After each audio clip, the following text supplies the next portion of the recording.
messages you may not want to hear but need to hear if you are continuously blaming your parents. These come from this month's edition of Psychology Today magazine in an article called Getting Past Old Hurts by Ellen Kennedy Moore, PhD. First, blaming your parents is a dead end. She writes, "You may be absolutely correct that your parents should have done something differently, but then what? Dwelling on your parents' mistakes can be easier than facing your fears, disappointments, and uncertainties about your own life decisions. But the more you focus on what they did wrong, the less mental energy you have to think about how you want to move forward with your life." Second, there is no such thing as a perfect parent. She writes, "Expecting your parents to be perfectly attuned to you at all times is unrealistic.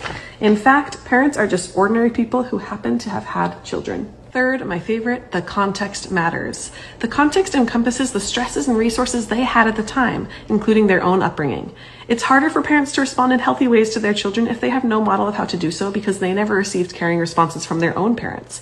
Understanding where your parents came from doesn't excuse bad behavior, but it makes it easier to let go of blame. And fourth, your parents aren't the only factor influencing you. She writes, "We are all born with a particular temperament and genetically based characteristics. We have other relationships with friends, relatives, neighbors, etc. We also make decisions about what we want to do and how we want to act. You can choose to see your parents as flawed and struggling, but also well-meaning and lovable human beings, just like you."